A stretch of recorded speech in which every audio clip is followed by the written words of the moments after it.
Live from our 7 Tasmania studios, your nightly news with Louise Huber begins now. Tasmanian Aboriginal leader Michael Manel has said the country's focus needs to turn to more direct reconciliation measures. Calling the Voice proposal weak and the Yes campaign's tactics awful, he says the debate has been divisive. I think the key difference in Tasmania was that there was no groundswell of Aboriginal support for this proposal. The Aboriginal Land Council of Tasmania leader wants to see Aboriginal designated seats in Parliament, land ownership targets and a progress on a treaty. On the future vision for Macquarie Point has been unveiled, with the proposed stadium the centrepiece.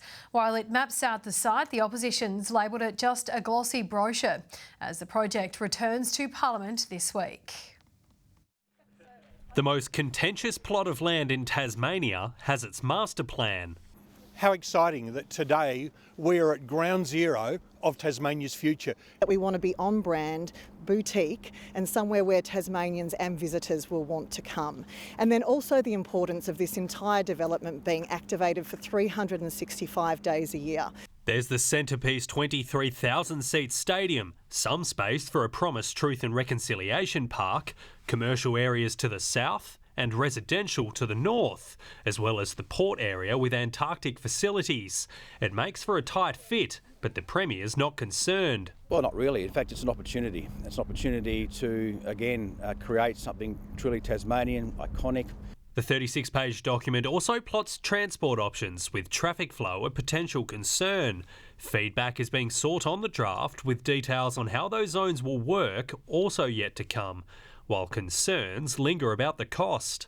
To me, it looks like another glossy brochure and it hasn't answered any questions. The stadium faces a big hurdle this week, with an order to kick off the projects of state significance planning process to be tabled in Parliament. A process Labor could support, despite claiming they oppose the project. It is looking like the policy is the only way we are able to get any answers. I expect Labor to support the order as presented to the House and stop the division and stop the politics. With the opposition still planning to bring a no-confidence motion this week, the politics has just begun. Josh Duggan, 7 Tasmania News.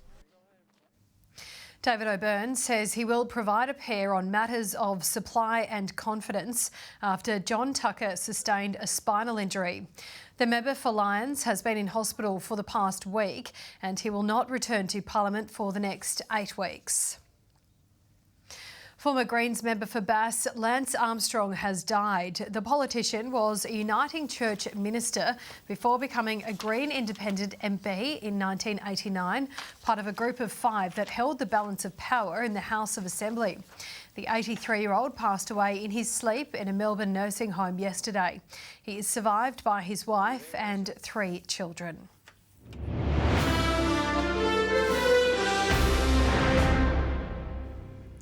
Tasmanians are being urged to come together this week to celebrate our state's seniors. The Council of the Ageing Tasmania kicking off the 25th Annual Seniors Week festivities with morning tea today. The event hoping to counteract ageism. The notion that being older is somewhat an impairment, and it's not. Ageing is a privilege and it's something that we all should be very proud to do. A full list of events happening right across the state can be found on COTA's website. Hundreds of Tasmanians have had a steep learning curve after taking on an infamous gruelling hill climb in Launceston. The Balfour Burn, all in the name of charity, raising vital funds for St Giles. Cool, calm and collected on the start line. Today I have my stepdaughter Bree, my mother Cheryl and my partner Brett, so we're about to head up the hill for the family event and hopefully we'll all make it. But every man and their dog left feeling the burn of Balfour. I reckon you'll do it again, but there's no way I will be. The 4-legged friends not the only ones breathless after reaching the top of Launceston's steepest street. My first time running the Balfour Burn, came first. The final metres, the worst for many. Definitely near the end coming up the hill. And are your legs hurting? Yes, a lot, definitely. Can't feel my legs. Walkers breaking tread together, dogs in costume, cyclists, and even Australian champion Richie Port outdone on the bike. With legs like jelly, competitors kept coming, committed to the cause. The point of the Balfour Burn is to bring the community together to support St Giles. The Women's Open was won in 1 minute 38, despite a last-minute sign-up and no training. My legs are burning. I've never experienced it. The last probably 2 metres was probably the most hardest ones. The men's division winner recording a time of 1 minute 8 seconds and out to seek redemption. I came last year and got second, so I thought I'd try one up at this year. This year's numbers were ahead of last year's, with 450 people taking on the killer 420-metre climb. If we can raise $10,000, that would be amazing, but any donation still goes a long way to supporting our participants. Talia Jordan, 7 Tasmania News. Some determined walkers hit the pavement today looking to raise funds for and awareness of mental health research. The Rotary Club of Salamanca held their Lift the Lid on Mental Health walk, part of a national program. To make it a bit more fun, we've had people dressing up, people wearing hats. I guess the hat thing, it really is lift the lid and feel free to talk about mental health. 1 in 5 Australians are living with a mental illness. Meanwhile, a group of walkers in Glenorchy took part in this year's 2 Feet and a Heartbeat event, raising awareness for children living with congenital heart disease. 3,000 Australians have been diagnosed with the condition this year alone, according to charity Heart Kids. I was lucky mine was picked up before I was born, but unfortunately a lot of people aren't like that, and unfortunately that's when it causes people to go over to Melbourne pretty late in their life and have multiple surgeries to try and rectify their issues. Money raised from the event goes to delivering in-hospital and family support programs.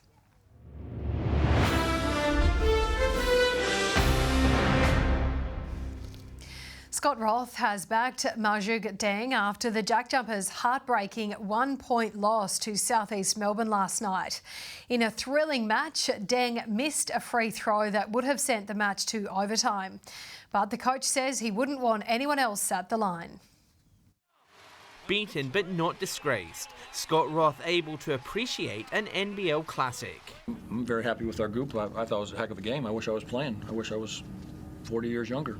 Also refusing to rue the final play of the night. I wouldn't want anyone else on the foul line other than him. This is basketball. This is not life or death. The usual suspects, Doyle, McVeigh and Crawford, were on fire in the first quarter. Couldn't get it to go. Loose ball scramble. Comes to Crawford, who pulls the trigger. The Phoenix fought back in the second. Mitch Creek and Gary Brown flexing their muscle. Shot clock at 3. Elevating. Good look and lights the bottom of the net. He's got 5 now with his first triple. Marcus Lee made his presence known, but South East Melbourne had found their feet. They scored the opening 10 points of the third term, but Tasmania was still within 4 at the final change. Jordan Crawford lurking dangerously on his way to 27 points. It's really broken them. And the Phoenix have been more efficient. This man's been efficient and... More than me, we got the whole team and we've done a great job so far. In a seesawing final term, he put the Jack Jumpers back in front. The Phoenix then led with a minute to play, but Crawford again bobbed up. Kicks Crawford, the go-to man. He splashes the 3 to tie it away. With 3 seconds to go, Marjuk Deng was fouled as South Melbourne held a 2-point advantage.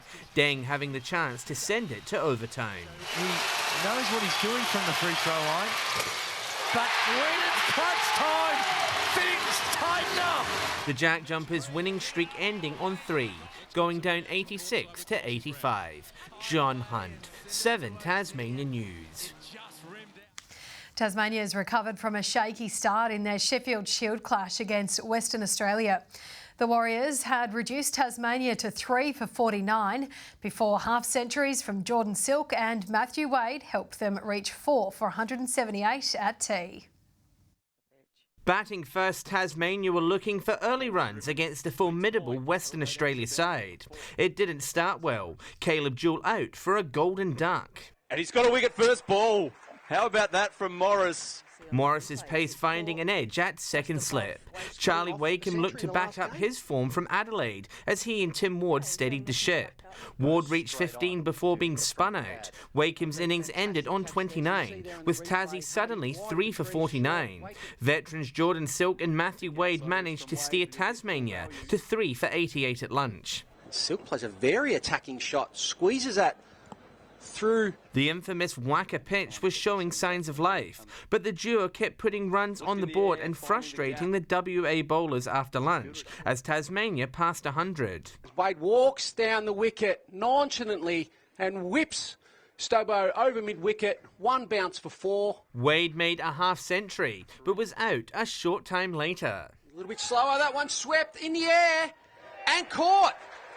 And that's a big, big wicket there. Bo Webster was taking on the spin in aggressive fashion. Silk eventually reached his 50, but only just, as the Tigers looked to build a big score. John Hunt, 7 Tasmania News. In Hockey 1, Tassie has thumped Canberra to score its first win of the season. The Tigers weren't wasting any time, taking just 30 seconds to get on the scoreboard.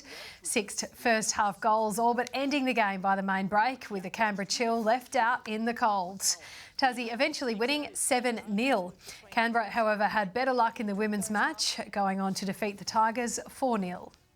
Good evening. Hobart woke to a small dusting of snow at Coonunny Mount Wellington after an overnight low of -4 degrees, with Hobart reaching a top of 16 degrees today. Launceston, Devonport and Burnie all 15 degrees. St Helens and Friendly Beaches 17, Maria Island 16, Wynyard and Lowhead 15, the Islands and Bushy Park 14, Strawn managed 13, another cool day in Laiwini with 7 degrees. Extensive low cloud is seen over western and southern Tasmania, tending to patchy low cloud over the eastern half of the state today. Low cloud covering the state is also evident along southeastern Australia, with a small amount of high cloud drifting across Victoria. Tomorrow, that cold front continues to approach the state, with the trough hovering over parts of the mainland. West to southwesterly swells 10 to 20 knots in the east, southwest to southerly winds 20 to more than 30 knots in the west, extending throughout the day. West to southwesterly swells 4 to 5 metres in the west and south. A gale warning has been issued for Storm Bay tomorrow, and a strong wind warning is current for remaining coastal waters. Tomorrow, Hobart showers easing 15, 14 and showers for both Dover and Ouse. Launceston and Devonport partly cloudy 17, a possible shower, and 16 in Scottsdale. Burnie partly cloudy 15's the top, showers easing in Strawn 14, becoming windy in Stanley with 17. St Helens a shower or 2, 17, similar conditions, and 16 in Swansea, showers also for Ross 15. Tuesday, partly cloudy about the west coast, mostly sunny elsewhere with areas of morning frost. Wednesday, we welcome mostly sunny conditions with morning frost continuing. Thursday, fine and mostly sunny, apart from isolated showers developing about the southwest in the evening. To our mainland capitals tomorrow, 39 and mostly sunny in Perth, sunny in Darwin 35, a shower or 2 for Canberra 15, windy conditions in Melbourne with 15 also. And thanks to daylight saving conditions, it's currently sunny with 11 degrees in Hobart, partly cloudy with 12 in Launceston and also 12 in Devonport. And Lou, Tassie, mum and dads will no doubt be prepping those lunch boxes ready for the first day of term 4 tomorrow. And that wraps up all your news for this weekend. Thank you so much for joining us. Kim will be with you tomorrow. Enjoy your evening. Good night.